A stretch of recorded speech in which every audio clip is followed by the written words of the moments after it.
है वो किराए पे लिया गया था। जयदीप करके या ऐसे जयदीप नाम के किसी व्यक्ति का मकान है जिसने किराए पे मकान दिया गया था, और जो किराए पे मकान दिया हुआ है उसके अंदर अर्जुन के जो डॉक्यूमेंट्स है उसके, और साथ साथ में एक आकाश नाम का लड़का है उसके नाम पे किराए का अनुबंध पत्र किया गया है, और अर्जुन के कुछ डॉक्यूमेंट्स भी वहाँ पे सबमिट करके रखे हुए हैं। तो हमने जो एक मेन आरोपी बनाया हुआ है अर्जुन, और बाकी आकाश को जो है वो 10 लोगों के अंदर उसका नाम भी है, उसको भी गिरफ्तार किया है। फैक्ट्री जो है अभी पूछताछ में जो हमें संज्ञान में आया हुआ है, तो एग्जैक्ट तो नहीं जानकारी में आ रहा है, मगर लगभग 6-7 महीने से ज्यादा लंबे समय से वो संचालित कर रहे थे। जैसे कि क्वेश्चन ये पूछा गया कि फैक्ट्री जो संचालित थी वो किस प्रकार संचालित हो रही थी और क्या हो रहा था। आप देखिए कि ये जो सिरप होता है इसको हर जगह पे लाइसेंस की अत्यावश्यक जरूरी होता है। अब इन्होंने क्या किया कि ये सिरप नशे के लिए इस्तेमाल किया जाता है। अगर कोई भी नौजवान, अपने जितने भी ये लोग हैं, ये इसको अगर एक शीशी पी लेंगे तो उसके अंदर उसको जो है वो नशा काफी अच्छा चढ़ जाता है। इसमें अगर कोडेन की मात्रा देखेंगे तो कोडेन बेसिकली अफीम से बनता है, अफीम का बाय प्रोडक्ट होता है। ये पूर्णतः प्रतिबंधित है। ये सिर्फ और सिर्फ गवर्नमेंट के लाइसेंस के आधार पे जो आपके दवाइयों के इस्तेमाल के लिए ही कोडेन इस्तेमाल किया जा सकता है। तो अगर कोई दवाई की फैक्ट्री जो है वो उसको सिरप में इस्तेमाल कर रही है तो उसके पास प्रॉपर लाइसेंस होता है। अब वो लाइसेंस नुमा जो फैक्ट्री है वो डिस्पैच करती है पूरे पूरे सिरप जीएसटी बिल के साथ में, और लाइसेंस ही जो सीएनएफ कंपनी या डीलर्स होते हैं उनको दिया जाता है।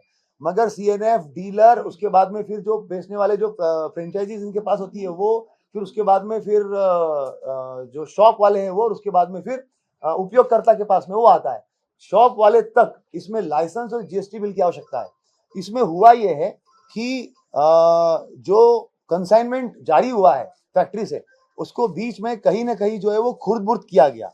क्यों खुर्द-बुर्द किया गया? उसमें बैच नंबर्स जो है उसको हटा लिए गए। अगर आप, हमने जो जब्ती की है उसके अंदर प्राइमा फैसा ये पाया गया है कि जितनी भी सिरप है उसमें वो बैच नंबर जो है वो खुरेद लिया गया है ताकि वो ट्रेस बैक नहीं हो सके। अब बैच नंबर खुरेदने के बाद में उसका सिरप जो है वो नई शीशी में डाल के नया उस पर चस्पा करके, कागज चस्पा करके, जिसपे बैच नंबर नहीं है। अब ये हो गए सारे के सारे इलीगल दवाइयां। दवाई वही है मगर अब इलीगल हो गई क्योंकि उसके अंदर बैच नंबर नहीं है, आप उसको ट्रेस बैक नहीं कर सकते। अब इसको इलीगली जो है वो अलग अलग जगह पे प्रोवाइड कर दिया जा रहा है, और फिर जो जवान जो नशा करना चाह रहे हैं या जो कोई भी व्यक्ति नशा करना चाह रहा है वो बिना प्रिस्क्रिप्शन के इसको ले सकता है। क्योंकि अगर उसने ले लिया, इसमें एक तो अगर पीने के बाद में जो है वो नशा चढ़ जाएगा, मगर आप उसको जो है वो पहचान नहीं पाओगे कि वो स्मेल नहीं आएगी उसके अंदर, साथ साथ में नशा पूरा के पूरा मिलेगा उसको। और उसको अगर कोई पकड़ भी लेता है तो विदाउट बैच नंबर वो कुछ नहीं कर पाएगा, वो ट्रेस बैक नहीं कर पाएगा कि एग्जैक्टली किसने किया था या किसके यहाँ से ये डाइवर्ट हुआ है। तो ये एक संगठित तरीके से ये पूरा के पूरा अपराध जो है वो कारित किया जा रहा था। इसके सप्लाई चेन में हमारे पास में अभी कुछ नाम आए हुए हैं, ग्वालियर, भोपाल, विदिशा और ये महाकौशल तक के जो है वो कुछ चीजें पूछताछ में आई है, जिसको अभी हम लोग इन्वेस्टिगेशन में और भी आगे बढ़ा रहे हैं। और जो सप्लाई चेन के अंदर जहाँ से सप्लाई हुआ है और जहाँ से सप्लाई हुआ है और जहाँ ये बेचा जा रहा था, उन सभी को हम लोग जो है वो पूरा के पूरा निकाल कर अग्रिम कार्यवाही भी करेंगे। एक एक करके कितने लोग हैं जो और भी इस बड़े नेक्सस में शामिल हैं, उनकी सप्लाई तो इन्होंने 6-7 महीनों में काफी जगह कर दी। डेफिनेटली इसके अंदर जो भी 10 लोग गिरफ्तार हुए हैं, इसमें तो एक वो मैनेजर नुमा जो व्यक्ति है जो उसको ऑपरेट कर रहा था वो, और साथ साथ में जो काम कर रहे थे वहां पर संगठित तौर पे वो लोग गिरफ्तार हुए हैं। एक व्यक्ति जो है वो जो पूरा के पूरा नेक्सस यहाँ पे भोपाल में चला रहा था वो, अब इसके आगे जो इनको पूरा के पूरा भोपाल का ये लाना, उसके बाद में उसको आगे बिकवाना, ये सब लोगों के ऊपर अभी हमारा अगला प्रहार रहेगा।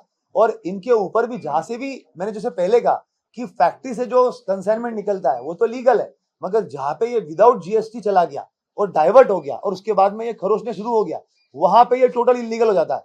आप लोगों को एक्स्ट्रा जानकारी के रूप में मैं ये और बताना चाहता हूँ कि ये जैसे एनडीपीएस में होता है कि कमर्शियल क्वांटिटी में 10 साल से ऊपर की सजा होती है, इस सिरप में अगर 10 बॉटल 100 मतलब 1000 ml से ऊपर अगर आपके पास अवैध रूप से ये रखा हुआ है तो वो कमर्शियल क्वांटिटी में मानी जाएगी।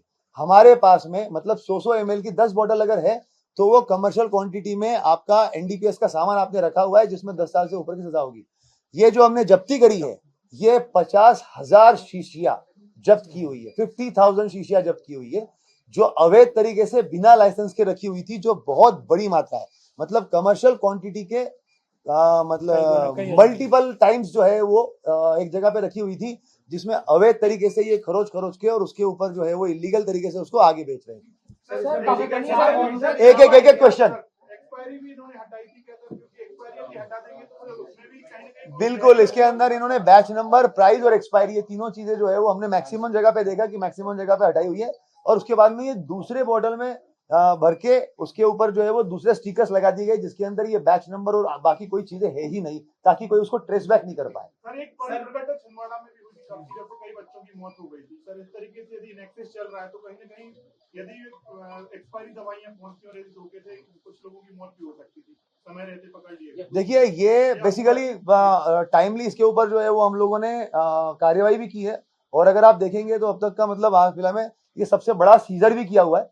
सीजर में हम लोगों का प्रयास है कि सिर्फ इस पे नहीं रुकेंगे, अगले कुछ ही दिनों के अंदर जो है वो हम लोग इसके आगे और पीछे की चेन में जहां जहां पे भी आगे सप्लाई गया हुआ है या जहां जहां से भी ये आ रहा है उसको पूरा के पूरा उद्ध्वस्त करेंगे। अभी तो हमारे पास में 50,000 शीशियां हम लोगों ने जब्त करी है, उसका हम लोग पूरा डिटेलिंग कर रहे हैं, लिखा पढ़ी कंप्लीट करवा रहे हैं। और आने वाले टाइम में इसके आगे जो सप्लाई हुआ है और जहां जहां पे भी ये गया हुआ है उसको भी जब्त करके उसमें भी ये चेक कराएंगे कि क्या उसके अंदर एक्सपायरी डेट का भी कहीं पे कोई इशू है कि भाई वो एक्सपायरी डेट के बाद में भी बेची गई है।